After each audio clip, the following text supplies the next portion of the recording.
no, don't read it yet, because I want to, before it is read, that for posterity and for good record in this honorable house, I seek a division of the votes to indicate where the house is on this particular matter, with your indulgence.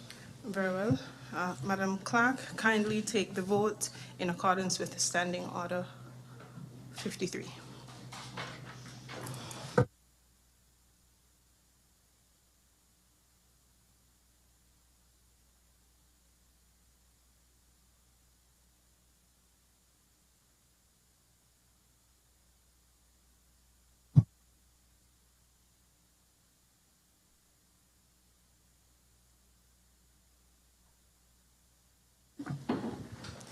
Honorable Member for St. Christopher 1, how do you wish to vote? I support. Aye.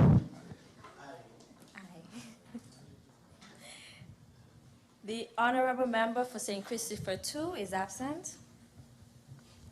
Honorable Member for St. Christopher 3, how do you vote? Aye. Honorable Member for St. Christopher 4, how do you vote? Aye. Honorable Member for St. Christopher 5, how do you vote? Oh, I'm sorry, that member is absent. Honorable Member for St. Christopher 6, how do you vote? Aye. Aye. Aye. Noted. The Honorable Member for St. Christopher 7 is absent.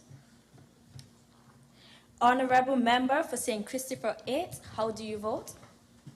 Aye. Honorable Member for Nevis 9, how do you vote? Aye. Honorable Member for Nevis 10, how do you vote? Aye. Honorable Member for Nevis 11, how do you vote? Aye.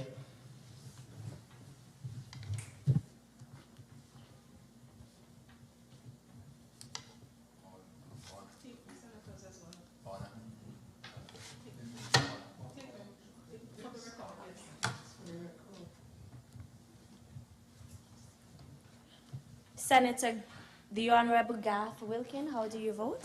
Aye. Senator, the Honorable Dr. Joya Clark, how do you vote? Aye. Senator, the Honorable Iselin Philip, how do you vote? Aye. Senator, the Honorable Latoya Jones, how do you vote? Aye.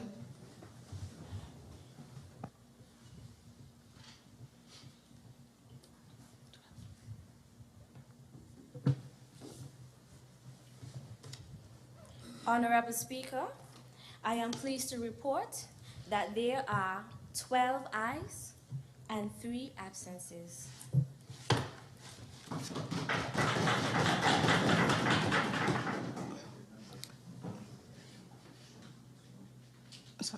For the record,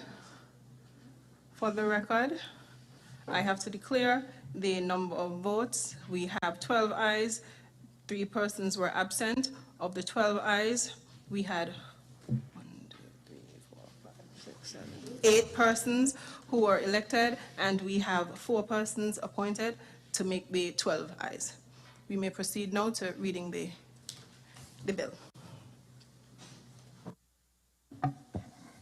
A bill to provide for the Nevis Island Administration to sue and be sued in its capacity as an organ of the Crown and for related matters, otherwise known as the Nevis Island Administration Civil Proceedings Bill 2023. The bill shortly entitled Nevis Island Administration Civil Proceedings Bill 2023 has been read a 3rd time and passed into law.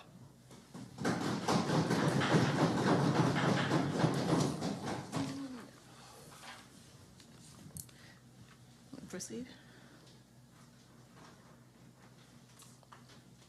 I recognize the Honorable Attorney General.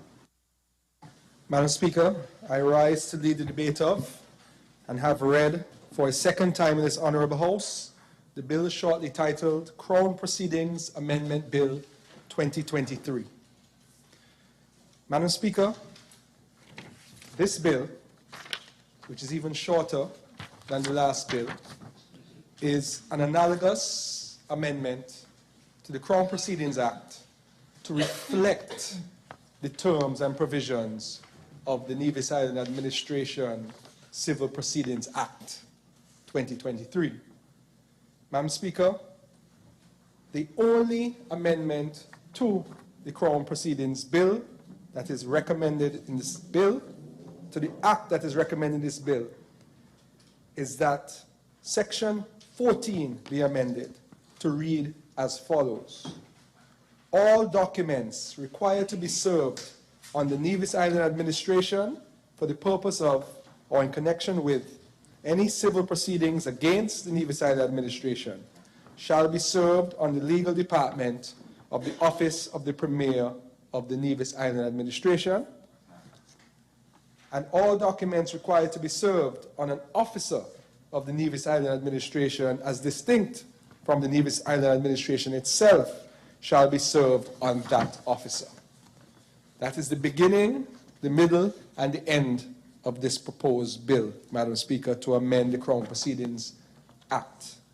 Madam Speaker, as I said in the debate earlier, these are important amendments to close the legislative lacuna that was discovered and declared by the court in the NIA versus Ocean Reef case. This is a necessary addition to complete the closure of that gap by this Honorable House. And I do not wish to go into any further detail, because if I did, I would be repeating what I said earlier in the session, Madam Speaker. So all I will simply say is that this is a necessary aspect, and I want to just explain what is the practical implication of this amendment. When a person is looking at the laws of St. Christopher and Nevis and they want to sue the federal government or the NIA, they go to the Crown Proceedings Act. If the Crown Proceedings Act remained silent and did not include the amendments proposed in this bill, and you did not know there was a Nevis Island Administration Civil Proceedings Act, you would simply serve the Attorney General with any action. This analogous amendment makes clarity, or creates a clarity in the legislation, so that anyone who looks at our laws, whether it be online or in our texts, can know that if they need to bring an action against the NIA, they bring that action against the NIA. And Madam Speaker, that is simply what this analogous amendment does. And given what has transpired in this Honorable House in the last few minutes, I wish it similar safe passage as the previous bill, the NIA Civil Proceedings Bill. Madam Speaker, with your leave, that is all that I have to say on this bill. Thank you to the Honorable Attorney General, mover of the bill. I recognize the Honorable Member for Nevis 9. Madam Speaker, it is growing late in the day, and certainly I don't propose to tarry for too long. I wanted simply to rise to support the proposed amendment to the Crown Proceedings Act via the Crown Proceedings Amendment Bill 2023 that is currently before the House. As indicated, it is a very short bill, but the import and purport of it really is to ensure that what we have done just moments ago in passing the Nevis Island Administration Civil Proceedings Bill 2023, that and this be read together to provide the necessary guidance as to how one initiates litigation against the Nevis Island Administration and, of course, clears any uncertainty as to the ability of the NIA, the Nevis Island Administration, to sue and be sued. I believe that the two bits of legislation taken together, Madam Speaker, demonstrate the fullness of what we are seeking to do today, and demonstrates that this, what I would refer to as a belts and braces approach, is really designed to put the matter beyond doubt. So however one would want to construe the decision in the Ocean Reefs matter, I believe that we have met it today in terms of filling whatever perceived lacuna there would have been after that decision. Madam Speaker, allow me just to say that when that decision was rendered, I go back to a point I made earlier on the previous bill, there were options available by way of response. One option was naturally to appeal to Her Majesty in Council, now His Majesty in Council, the Privy Council, and the costs and expenses associated with that. We all know, those of us who have practiced in the courts for some time would appreciate that it is not cheap, it's not an inexpensive undertaking. One would have to instruct lawyers here and in the UK, have the matters argued as the case may be. The other option was to do what we have done today, to find a legislative solution. And that does no violence to the Constitution. In fact, it is contemplated by the Constitution. So much of the sound and fury that we would have heard about what really is an ordinary and ordered approach to a legislature responding to a perceived need. Now, what was this Honorable House supposed to do? Continue indefinitely to allow a situation which is uncertain? To my mind, if persons were interested, and genuinely so, in good governance, it's a buzzwords that we use nowadays, genuinely interested in ensuring that there is certainty when one has to engage with government, whether it is here at the federal level or at the Nevis Island level, then this should have had unanimous support. Because I believe all of us and all right-thinking members of the community would want that certainty. And all of us agree, whether one agrees with the reasoning in the Ocean Reefs decision or not. All of us must agree that it set aside almost 40 years of precedent and almost 40 years of what had been the accepted norm. I go back to what I said, that every lawyer in that case, the Ocean Reefs case, was of a particular view, and the court rejected their view. So all the counsel in front of the court said one thing and the court said something different. That is the right of the court. And we're not here in any way, shape, or form seeking to disrespect the court. I want to make that point very clear, that courts exist as an independent arm of government to interpret laws, and it is then for Parliament, equally an independent arm of government, to respond. If the court were to rule that something is unconstitutional, then it is for Parliament to fix it. Equally, if the court were to find that there's a lacuna, a gap, it is for Parliament to fix it. And that is all that we're doing. So the mischief that it appears some are seeking to create, to suggest that what is happening here today is something untoward, something outrageous, something that goes beyond the clear words on the page and the clear intent as expressed by the mover and, as I believe, understood by all of us. Now, in a different capacity, I act as Premier of Nevis. What am I to tell the people of Nevis? That we had the opportunity to resolve what is an obvious issue, and to do so within the confines and the parameters of the Constitution. And I said, no, let us continue for some further period with this uncertainty. That doesn't make sense, with all due respect. And so we've come to do what the Constitution allows us to do. This Parliament is clothed with the necessary constitutional authority to do exactly what we are seeking to do. That is what parliaments the world over are called upon to do, with respect for the rule of law, respect for the norms, democratic norms that guide us. And so I want to put to rest any notion that there's anything untoward going on in this house today. And if for some it is unusual for the government and opposition to agree on a matter, I don't see why that should strike us as being so curious or so unusual, when the matter is one that is critically important. And let me go on record to say this, because I think these things are important that they be said. The federal government, if it so desired, could have taken an antagonistic position on this matter. Let's be fair. The federal government could have said, oh, you're all over there in Nevis, the court rule against you.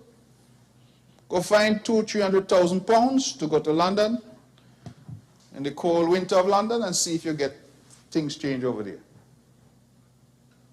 And let us face it, perhaps some expect that that is because we have had a difficult history between these two islands. So maybe some expected that. Instead, the government in its wisdom decided to consult. Let us discuss it. Let us see how we can solve the problem. And the Honorable Attorney General has said over and over that this was a process of consultation. And that process between AG's office, legal department, was seeking to solve a problem. Because, let me make it clear, it wasn't just a problem for Nevis, you know. Some seem in their argument to say it's a Nevis problem, let them find a way to deal with it. It was also a problem for the federal government. Because the federal government would have found itself being sued over issues and in circumstances where the federal government knows nothing. And then, if there's a judgment, what is the Attorney General going to do? Take that to the federal cabinet and say, what? In Ocean Reef, they say they want $79 million. We have a $79 million judgment that we have to pay. So this is a problem for both administrations. And when there's a problem, sensible, mature people try to solve it. So all this song and dance and the huffing and puffing, I don't see that any of that is necessary, given what we're dealing with. I've been a politician for some time, and I believe there's a time for politics. But not every occasion presents that time. There's a time when we must, as our country's motto says, put country above self. And recognize that all the pumper setting and the jumping up and down and behaving like we're brand new, that is not necessary. Brand new? Brand new. It's not necessary. We sometimes just need to appreciate that serious issues confront the country. And as I always say, serious issues demand serious attention from serious people. And that's what we're trying to do. So I don't see any reason here for any brouhaha, any difficulty. We are taking a constitutionally proper route to fix a problem. And that is all that we're seeking to do. And so I rise to support the Crown Proceedings Amendment Bill because it, when read with the Nevis Island Administration Civil Proceedings Bill 2023, seeks to solve once and for all an issue that none of us were aware of prior to August of 2022. And we have had a state of St. Kitts and Nevis since 1983. We became aware that there was a problem in August of 2022. And we have now come here to try and solve it. And that is all that we're doing. No mystery, no intrigue. Just coming to do what the people have elected us to do. Find solutions for problems.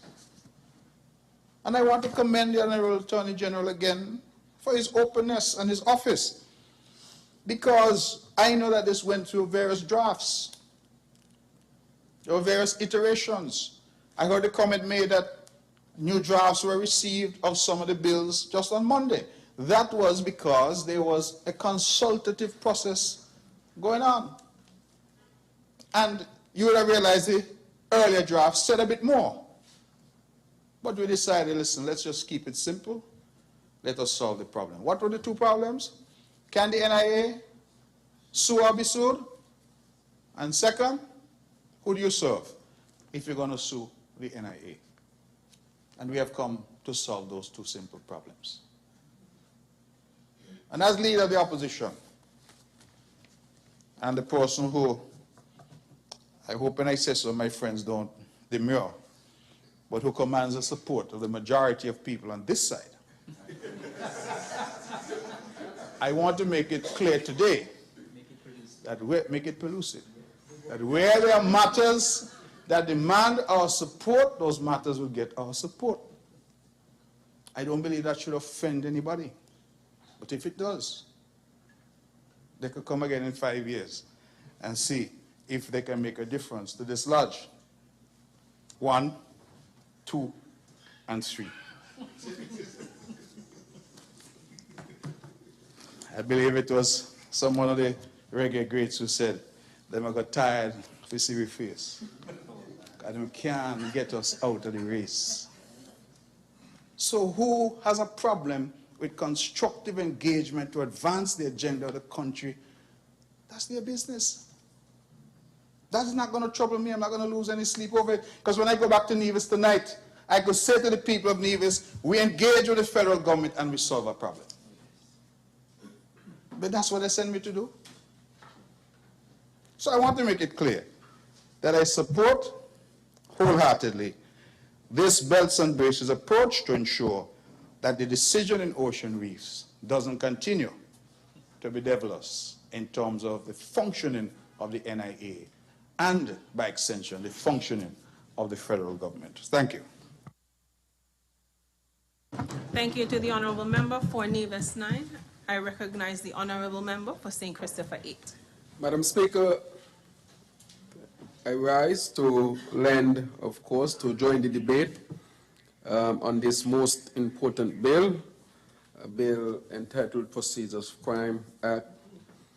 Sorry, the Crown Proceedings. Sorry, good. Right, the Crown Proceedings Act, a bill to amend the Crown Proceeding Act, Cap 5.06. I did not intend to speak on any of these bills, Madam Speaker, neither the previous one nor this one, because a lot of consultation and working together between the Attorney General's office and their counterparts on the island of Nevis would have taken place. And so what would have come before this honorable House would be something that is non-controversial. But of course, Madam Speaker, there are those who would take an issue like this, which is obviously non-controversial, and seek to twist it and turn it in a way to make it what it's not.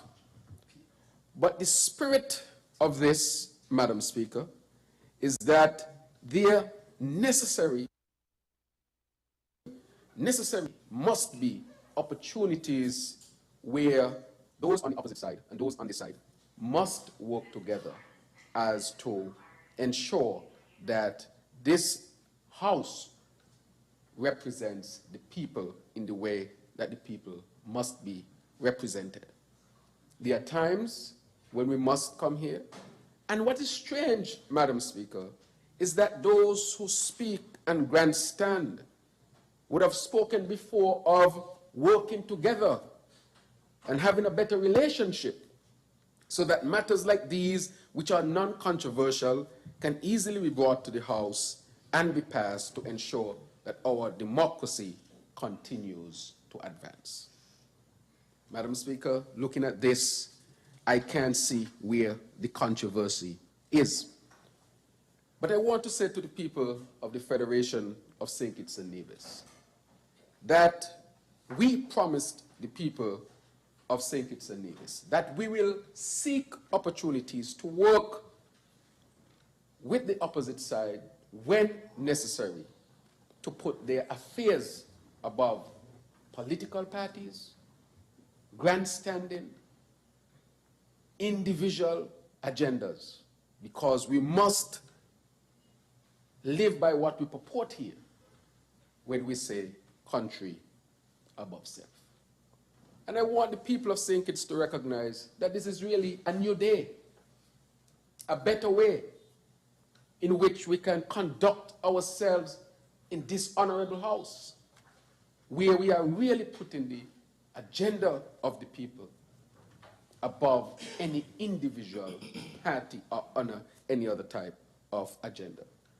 And so I want to say to our people that nothing in here was untoward. And you hear them over there making statements like, this is affecting the Constitution. None of the sort. And that we are going against learned judges. Are they suggesting that the three arms of government are in collusion, or each acts independently to make sure that we achieve what we want to achieve? That is a question I want to put to them. I don't dare tell the court what to do. And in turn, the court interprets the law as it sees, and we respect that. But our business here is not directed that all the time by a court to say how we should conduct our business. That is how these three arms of our government, they're supposed to work. Sometimes we don't have a clear demarcation because of our system setup. We have, of course, the legislature, and we have the executive. And sometimes there can be the executive in the legislature and so forth. But as far as possible, better. And so we have a responsibility here as those who are sent. We are sent by the people to make laws, to advance the interests of the people. And I don't see what we are doing here today is really affecting that in a negative way. As a matter of fact, it is really doing something that the people would have hoped for. When is it you can have on something that makes sense to all of us, non-controversial, that we can work together to ensure that we bring about what we are seeking to do, which is betterment for our country of St. Kitts and Nevis. And so, Madam Speaker, I want to say to our people that this, to me, is almost historic, where we had to bring a bill here to be passed into law that really serves the Federation well, the Nevis Island administration well, and there is no reason why we should not do it in that spirit. We have said that it is important that whatever advancement occurs in St. Kitts Nevis should also have that. It is the spirit of that collaboration that we are speaking about. There will always be differences, and there will be bills where there will be differences between both sides. But should we always be antagonistic and be antagonistic for antagonistic sake? Wasting time, money, energy, and creating a bad vibes when there's no need to create bad vibes. But have the opportunity to create collaboration and to show to our people that indeed our democracy, which is going to complete 40 years this year, is indeed maturing. And so we are saying to our people, today is really a historic day in that sense, a better way, a new day. And I am proud, and I want to thank all who would have voted to give this bill a safe passage into law. And I say today, therefore, Madam Speaker, this pleases me very much. May it please you. Thank you to the Honourable Member for St. Christopher 8. Is there another presenter? I Madam Speaker, recognize the Honourable Attorney General to do his Madam wrap-up. Speaker.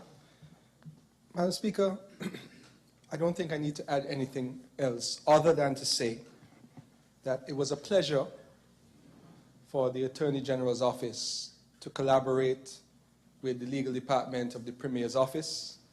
We started this process in September last year. We found an interim solution by the issue of fiats to the NIA whenever they were sued. And we are pleased that we've reached this point in this honorable House where we can present long-lasting legislation to resolve the issue that was raised and close that legislative gap. So before I take my seat, Madam Speaker, I must say thanks to the members of the Attorney General's office team, as well as Mrs. Helen Lewis, the legal advisor to the NIA, and Ms. Rhonda Nisbet Brown, a senior legal officer in the NIA's legal department, as well as our drafting team and others within my office. I must say thank you to them. We truly worked well as a team, and we had open, honest, frank discussions which took us to this stage. So I could not sit without saying thanks to them, Madam Speaker, and I wish the bill safe passage.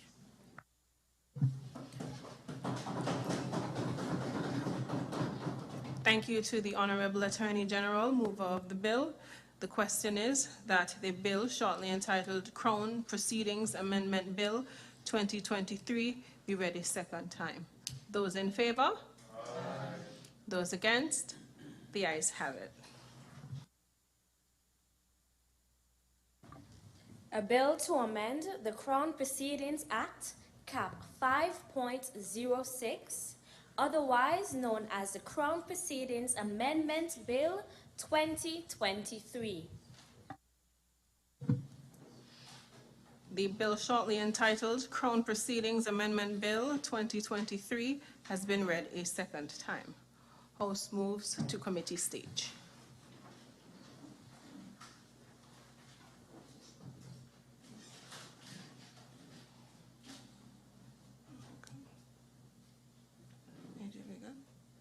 We good? Proceed? We're good? Proceed.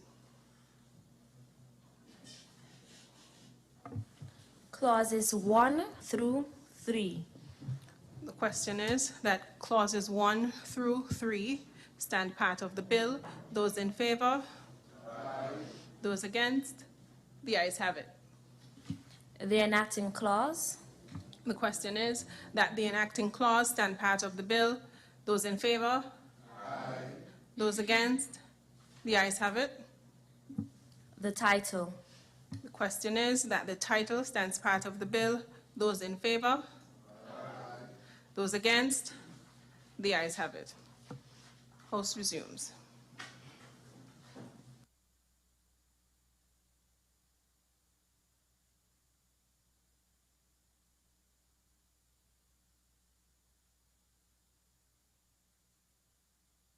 I recognize the Honorable Attorney General.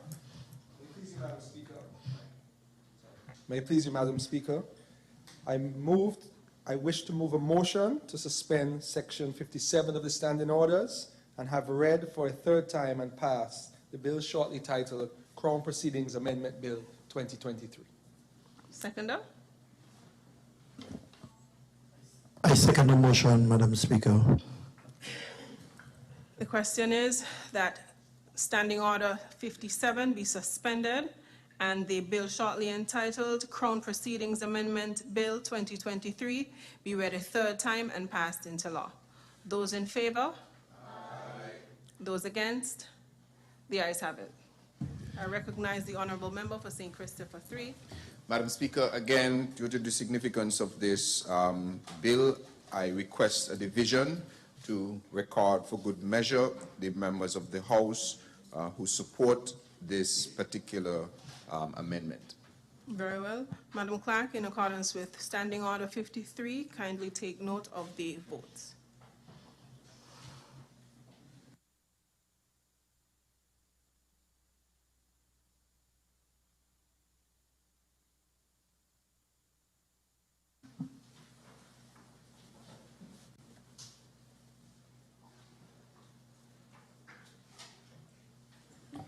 Honorable Member for St. Christopher 1, how do you wish to vote? Aye.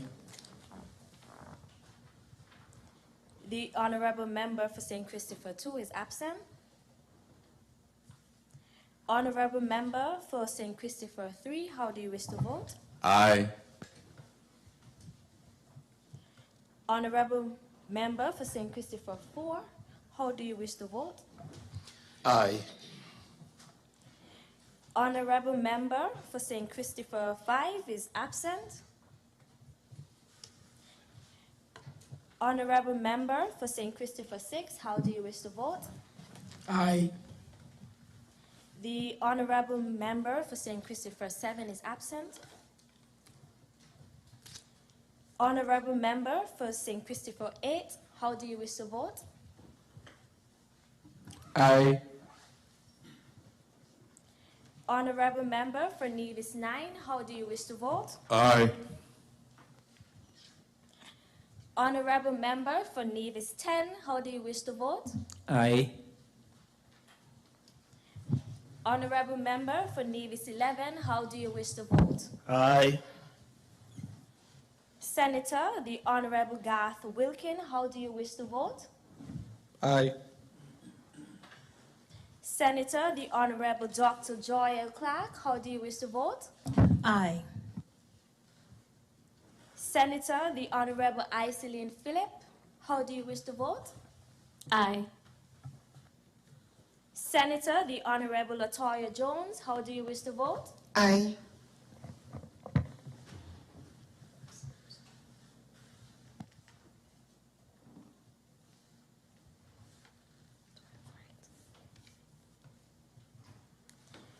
Honorable Speaker, I am pleased to report that there are 12 ayes and 3 absences.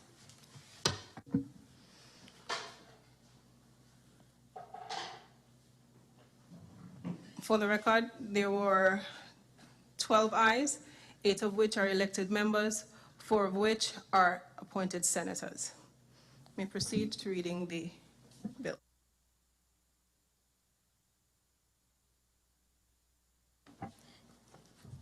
A bill to amend the Crown Proceedings Act, Cap 5.6, otherwise known as the Crown Proceedings Amendment Bill 2023. The bill shortly entitled Crown Proceedings Amendment Bill 2023 has been read a 3rd time and passed into law.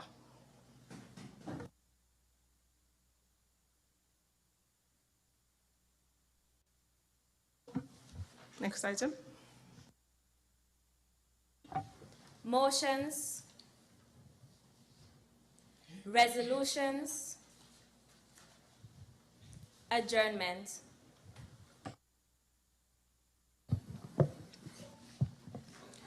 I recognize the Honorable Member for St. Christopher 1. Thank you very much, Madam Speaker. But on the adjournment, I rise briefly to express sympathies to the education fraternity, and then I'll get to my own constituency as we lost a student from the Sadler's Secondary School, Mr. Lashley Weeks, in an accident.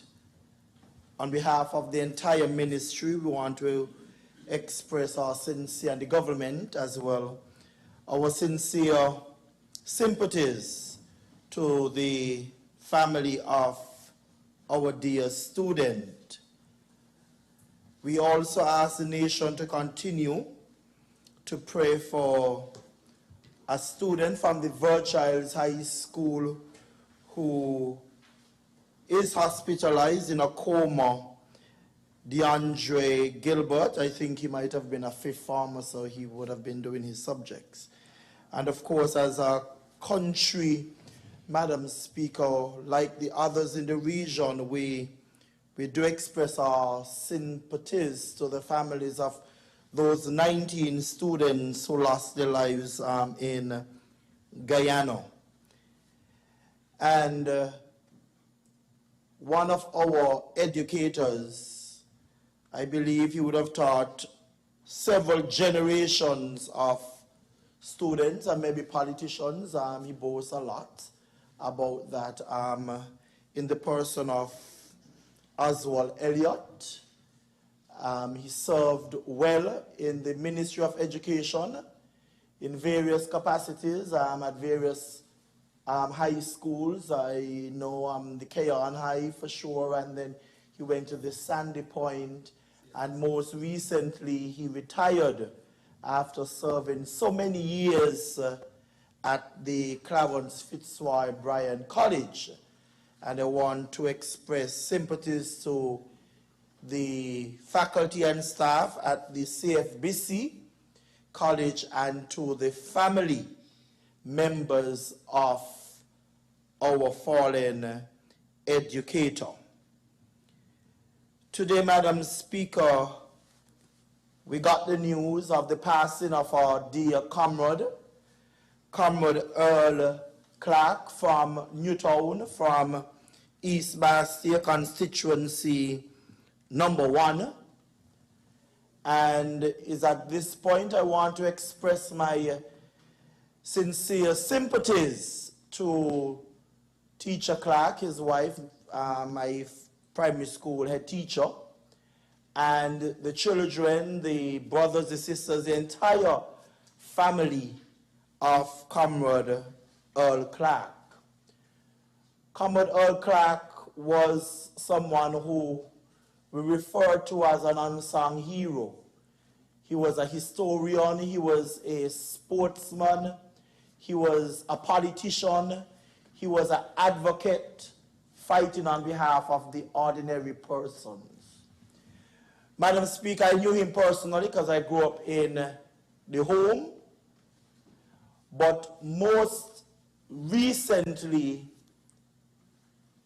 in the political arena, he was very supportive of my candidacy in 2020 elections. After serving many years as the campaign manager for Dr. Earl Assi Martin, I got a little piece of Comrade Clark when I took over the constituency. Very dedicated to East Bastia and to the labor movement. What was touching about Comrade Clark is that even when he had an amputation, that did not stop him. He wanted to be pushed around in the constituency, introducing me as the new candidate. And I cherish, Madam Speaker, those moments. Of course, you know, he was a hard hitter. When he called in on the radio, he had his facts. And when you slip up, he's going to make sure that he reminds you of that. He was an advocate for healthy living. And in recent times, Madam Speaker, as his health started failing him, I remember getting the call to go to his residence, and in the presence of his dear wife and, of course, our former Deputy Prime Minister, Dr. Earl Assi Martin, and another comrade, my campaign manager, Comrade Derek Fifield. He indicated to us then that he's getting tired and he's losing the energy to fight. And he gave each and every one of us some instructions. And he said to me, and I'm hearing it now, Comrade Jeffrey, take care of yourself and make sure you don't ever forget your people. And I gave him that assurance that I will always be and will remain connected to the people of East Bastia and St. Kitts and Nevis in general. I know I will have other opportunities, Madam Speaker, to eulogize him and to speak more of him. But I want to, in closing, to thank his family for lending him to us in East Bastia because of his work, football was better, is better because of the foundation. You know, he was one of those kind of referees. And he was one who you could have put to referee a Newtown game. And you won't even have to think about cheating because he didn't go down those roads. Want to thank the family for allowing him, even when they felt that his time came to an end for going to the political meetings and that kind of stuff, he was still pushing. So to Teacher Clark, Mrs. Dawity Clark, his wife, I express sympathy on behalf of the executive and the entire branch and the constituency of East Bastille, and I should make sure mention all of the people of Newtown. May it please you, Madam Speaker. Thank you, Honorable Member for St. Christopher 1. Yes, thank you. I recognize the Honorable Member for St. Christopher 8. I rise, Madam Speaker. Now, I don't think I'll be the last, as is the customary, but I have a critical meeting as well, and so I want to, of course, fulfill both obligations of national importance.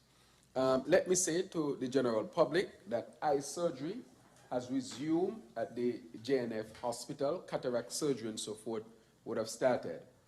As you know, we would have invested hundreds of thousands of dollars in a modern microscopic surgical piece of equipment so that the people of St. Kitts and Nevis can have the opportunity to have their cataract operated on here. It can be quite expensive overseas. So the people of St. Kitts and Nevis will benefit from this type of equipment here in our JNF hospital. So patients who have eye issues and were on a list to have surgical procedure done, but it had to be put off because the eye surgical equipment was down since last year, and that was one of the first decisions that the government had to make. And I, as the Minister of Health here in St. Kitts and Nevis, to ensure that eye surgery resumed. We know that a lot of people were blind and had their visual impairment as a result of different types of eye ailment, but I'm happy to report that we are back. I want to thank Dr. Crespo and her assistant, and also Nurse Lewis, nurse manager for that area, and all of her staff who have resumed surgical procedures such as cataract there. So I encourage our people who need care to go to the JNF and get care. And this is in keeping with our agenda to make sure that we improve significantly our medical care here in the Federation. And this does not only serve our people in St. Kitts, but also serve our people in Nevis as well. I also want to say that our anesthesiology machines, most modern ones, are at the JNF hospital, and that we will start expanding our surgical procedures once again. Again, Madam Speaker, this is in keeping with a better healthcare delivery system of improved quality to all of our people here in St. Kitts, and we do sometimes see surgical procedures here for persons from Nevis. And so this will serve the Federation quite well. So I want to thank the surgical team who is there, but especially thank Dr. Gate, who is a surgeon who has come to loan us his expertise and to help us to get on the path of an accredited surgical department. He has been doing an excellent job. He's from Harvard University, as you know, and we want to thank him for coming in and helping us advance our surgical department. Madam Speaker, at this point, I also want to take this opportunity to thank the Green Valley Association, or committee rather, that is putting together the celebrations that are supposed to take place very shortly over the weekend. I want to thank the team that has been working tirelessly hard, and Kyla and her team, they have been working hard, and they have gotten the support from myself and from the government. We wanted to put back Green Valley to where it used to be, of having international night, and to make sure that the festivities are of good and high quality. And so, of course, it was my great pleasure to to make sure that we get back Green Valley to where it used to be before. Madam Speaker, I also want to take this opportunity to extend condolences to the government and people of Guyana and the parents and friends and well-wishers for the passing of those students. I have already sent an official letter to the government expressing our condolences. That was done on the behalf of the government and people of St. Kitts and Nevis. It's a very, very difficult situation now for the people in Guyana. But I want them to know that they have the support, the full support of all of the people here in St. Kitts and Nevis. I also want to express condolences to the family of Mr. Elliott. As you know, Mr. Elliott, I know him well. He used to come by my medical practice. He used to bring my magazines, my books, and he spoke several languages, and one of them was Spanish.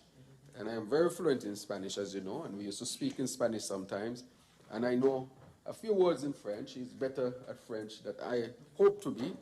And he used to, of course, speak in some French. And then he'll drop in a little Latin sometimes. Highly educated man.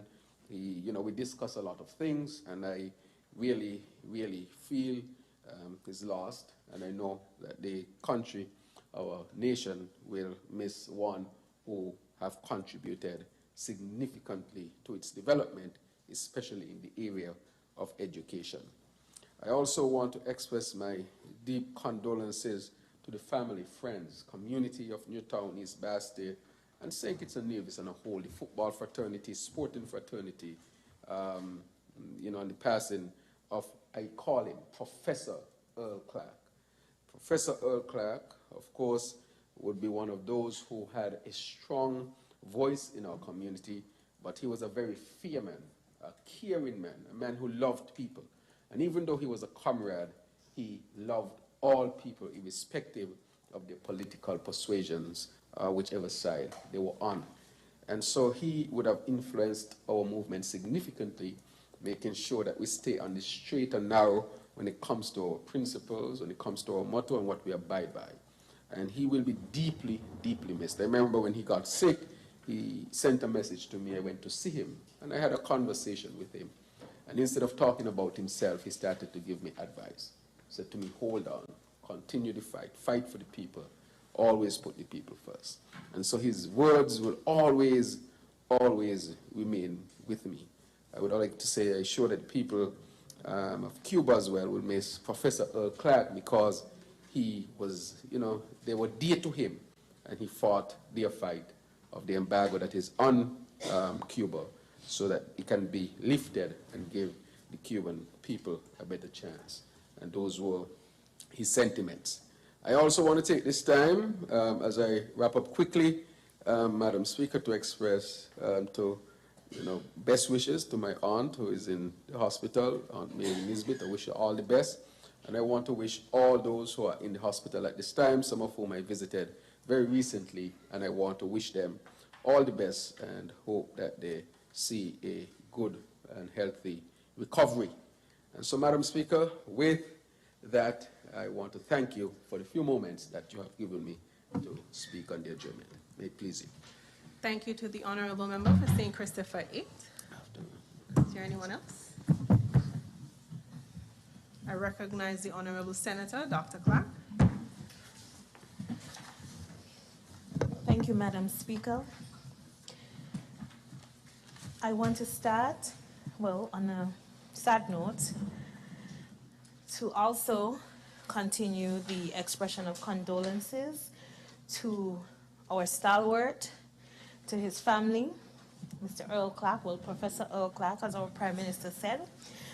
I'll be very, very brief by saying every time Professor Clark and I met, apart from the fact that we share a title and he is convinced that we are family, and I understand that every Clark is related, he always had a historical lesson for me, and I really appreciated those nuggets, and I will endeavor to share what he imparted, and in particular with young comrades.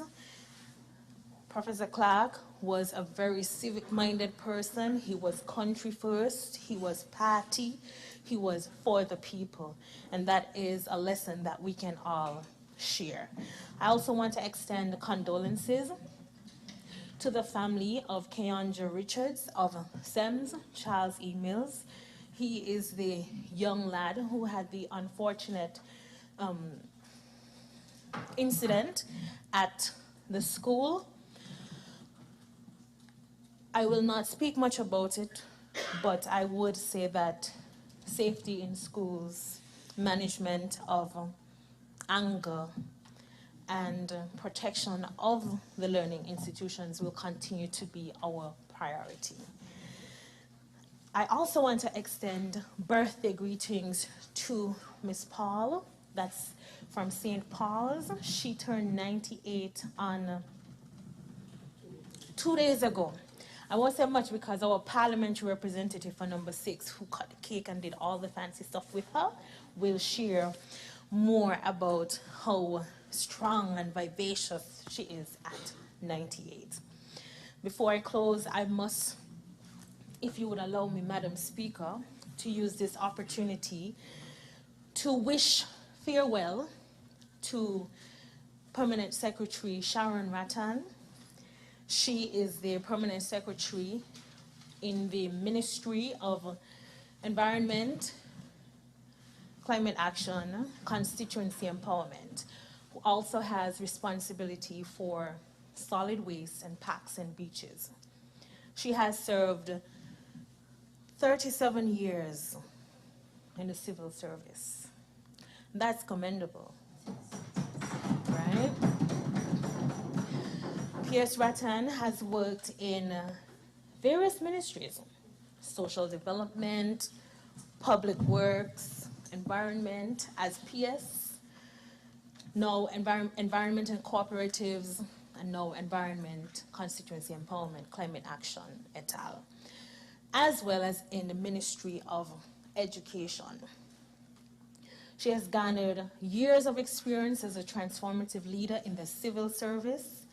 I am happy to declare to this House today that just 8 years ago, when many civil servants saw themselves demoted, transferred, sent home for no reason, P.S. Rattan fought the injustice of party transition and administrative transition and confirmed the protection in the law for PSs, directors, and senior civil servants. And that, again, is commendable because it speaks to governments and to party administrations that there is a need to protect the government structure by protecting the rights of civil servants and permanent secretaries. So that's something that must be placed on the record for this honorable House. I have also been able to acknowledge that I have learned many things from P.S. Rattan. And for those who may not know, this started when I was 12 in first form at the then Sandy Point High School in my geography class and history class. And then when I was 28 as a very young director of constituency empowerment, and we were partnering, interministerial partnership for social transformation. But just before that, it was when I was a graduate student trying to collect data and trying to understand what was happening in St. Kitts for women in rural areas. And she was there, and of course, she was there for that transition period when I became a minister. And PS can confirm, and I can confirm, that that transition period and having a civil servant, a permanent secretary who understands government structure and could tell a minister, this is the best approach, I am very grateful for having that instruction. P.S. Rattan understood that I needed a permanent secretary who could accept that climate resilience and sustainability had to be the mandate for the ministry. We took a very long walk along a coast one day on one of our work trips, and she allowed me to explain what I thought the mandate would be. 2 days after, she presented the package, and I said to her, thank you, because permanent secretaries should be able to guide ministers, should be able to listen to ministers, and should be able to work together to achieve the mandate of the government for sustainability and, of course, for our sustainable island state. I know for certain that the workers in the Ministry of Environment, the workers in constituency empowerment, who she has been guiding and molding for the past 6 weeks, and the workers in parks and beaches who enjoyed the celebratory experience that she created for them for their hard work after the cleanup campaign in December. And most importantly, those workers at the Secretariat of the Ministry of Environment, Environment and Constituency Empowerment et al. Will miss P.S. Rattan. For the short time that she worked with us, we saw real change, and we really understood our role as ministers, as administrative staff, and as young women who could learn from someone who was there for 37 years. We're not perfect human beings, and we are not perfect civil servants workers, but when we try, we should be commended. And P.S. Rattan tried, and she worked with us, and for that, I want to wish her well in her future endeavors and confirm that the civil service should celebrate her 37 years and her departure. Thank you, Madam Speaker. Thank you to the Honorable Senator Dr. Clark. I recognize the Honorable Member for St. Christopher 6. Thank you, Madam Speaker, for this opportunity to say a few words on a number of matters which have been raised by others at this point in our closing of the Parliament. And I wanted to associate myself with the comments that have been echoed in this House on behalf of Comrade Earl Clark, who, as you've heard from the member for number 1, St. Christopher 1 has passed. I suspect that he would have passed today. And to associate myself not only as a friend of Earl and his family, but as the leader at one time of the St. Kitts Nevis Labour Party, and to lend support as well to what the current leader has said with regard to the passing of Earl. I think all that has been said, I associate with. I don't know if there's anything else I can say beyond what the member for number 1, his constituency representative, would have said. But I emphasize that he was an ardent supporter of the labor movement, not just the St. Kitts Nevis Labour Party, but the St. Kitts Nevis Trades and Labour Union as well. And he was not just a supporter, but he was a leader and a pioneer in his own right. Many people would not have known that in his earlier life, he served as a police officer. But you would have thought that from the intensity of his politics, that he was a politician all the days of his life. I too pay homage and respect to him, as so many others have done. The government of Cuba and the Cuban Alumni Association have the highest respect and regard for Comrade Clark. He was unafraid. He could not be silenced. He could not be bought. He was as strong a family-committed man as he was to his own larger family, the St. Kitts Nevis Labour Movement. He learned his skill of physiotherapy, and this he administered to so many of our citizens in their homes and otherwise when it was necessary for him to give that kind of treatment. And even when, as the member for number 1 said, he would have been challenged physically, that did not stop him. I pay tribute today in this parliament for the life of this great man who has impacted so many lives in so many different ways that we shall never ever forget him. He will be remembered. I also would like to pay my respects to Oswald Elliott. Some 50 years ago, I first met him. Teenagers, when he came from the convent high school to the Bastia High School, having completed our 5th form exams, 2 different schools, we came together in 6th form. And we there pursued his languages, and I did English and literature at one time as well. And so we were very, very good friends. We started to teach together. I took a different path, and he continued on that path. He excelled in his career. I don't know if I have excelled in mine. But so much so that the government under my administration was pleased to honor him nationally with, I think, the Star of Merit in education, which was what he knew all his life. It is very difficult to believe that he would have lost his life and he would have died in the way that we understand.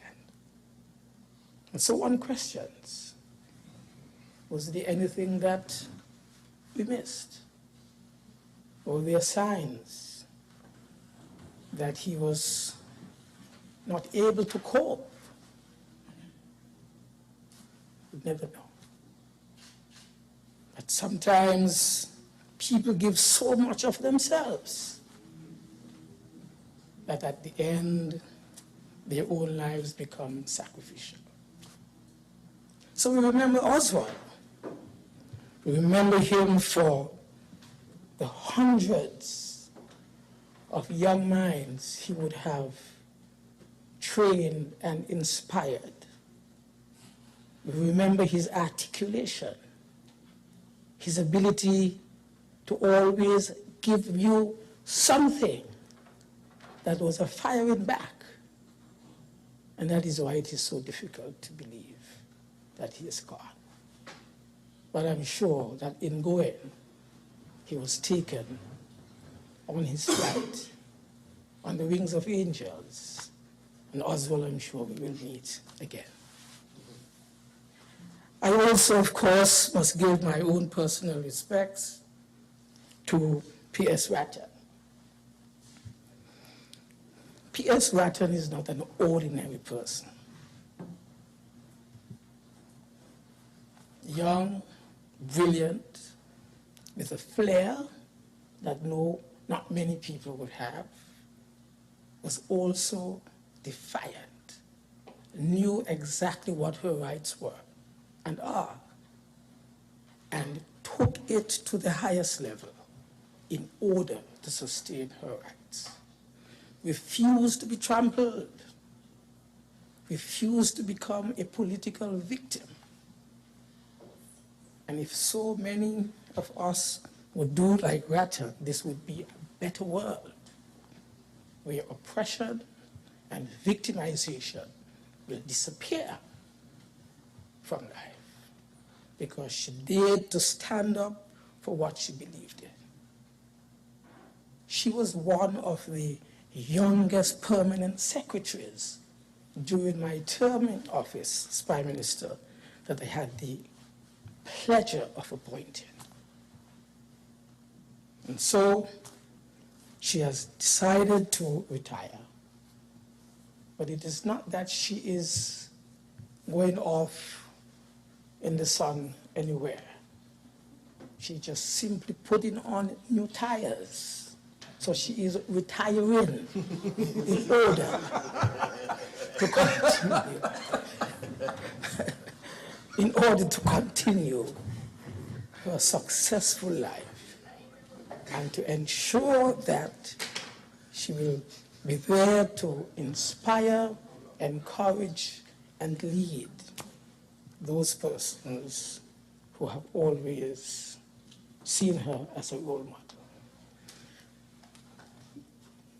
The young lady in St. Paul's who was celebrated 2 days ago on the 98th birthday is a fantastic woman.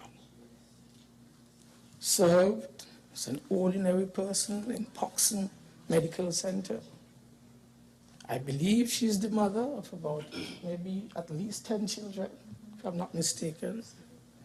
Actually, some of those whom you know, Dennis and Paul, water from the water department.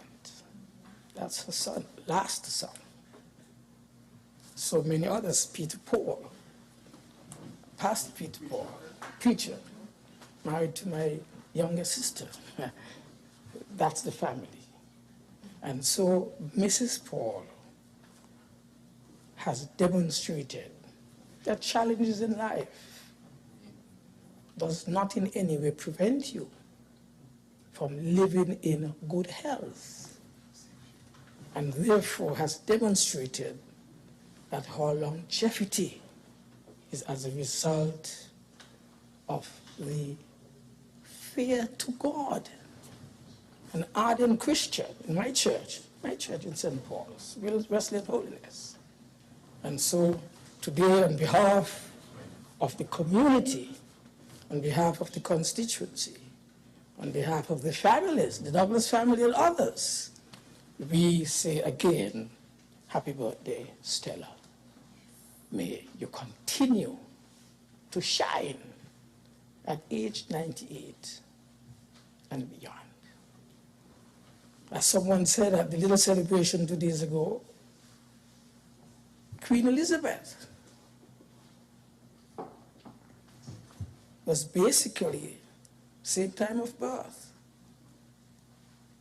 Her Majesty had the best of life, the best doctors. Never worked one day except sit on the throne.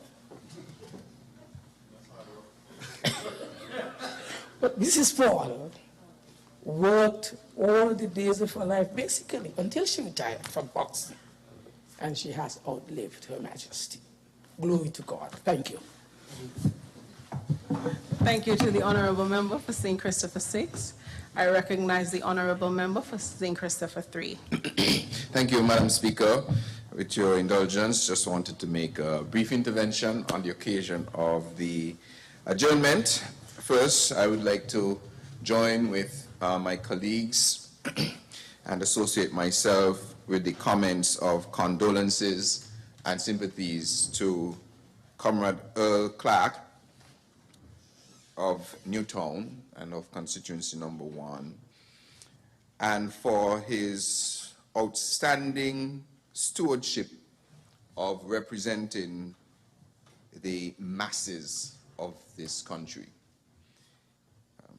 He fought right to the end in terms of standing up and speaking out for those who were oppressed, and you will find numerous writings from him and recordings always standing on the side of the people. And so we owe him a great debt of gratitude for his contribution in this regard, and we wish him safe passage to the loving arms of our Creator.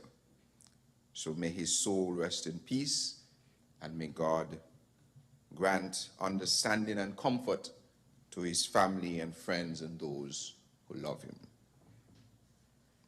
R.I.P. Comrade Clark. As mentioned, Comrade Kalak was the epitome of the labor movement. And so at the same time, I also want to congratulate the St. Kitts Nevis Labor Movement and Labor Party as the most mature party in the region by age and by practice, having been in existence for the last 91 years. And as we have over the past 91 years, we have come out once again out of a successful conference, and I want to take this opportunity to extend congratulations to the newly elected executive and also the newly elected leadership, political leadership of the St. Kitts Nevis Labour Party, which of course includes our Prime Minister as leader, Dr. Terence Drew, Honorable Deputy Prime Minister, Honorable Jeffrey Hanley, and yours truly as deputies, and to all others who form part of the executive that will run the affairs of the political organization for the next 2 years. So congratulations, and I want to invite all supporters of this long-standing political party to our annual Requiem Mass that takes place on Sunday at 4 p.m. at the Unique Touch Christian Center in Sandy Point. I too also would like to join in congratulations of P.S. Rattan. Dr. Clark, Senator, said she has known her since age 12. Well, I have known her since age 5. When I moved to college housing for some time, and we lived downstairs in the apartment, and Miss Rattan and her family lived upstairs. And so it was from then until now that we have developed a relationship, and we have seen the progression of both of us, Rattan serving 37 years in government, and now deciding, as the member from number 6 said just a while ago, to put on new tires and retire. But it was also meaningful that someone who I used to go upstairs and spend time in there, I could still remember exactly how the house looked, that one day I would come up to be Minister of Government, serving in a minister with her, and in fact going on a very important trip with Minister Clark, the Foreign Minister, and P.S. Rattan, as we went to COP27 to plead our case as we develop our sustainable island state. And so it gives me great pleasure to wish her all the very best, and for all the hard work that she has put in. I think, as was mentioned, she's very diligent, very stern, and very unwavering, and refused to back down. And as a result of that strength, she took on the entire government system to say that not because you may perceive me to support a particular political organization, that you do not have the right to sideline me in a position that I am duly appointed to serve. And so it laid the example for how governments should act with respect to our civil service. I also want to join in condolences as well for the student, unfortunately, who lost his life in the accident if I'm not mistaken, yes, one of his parents works in government. It's not both of them, right?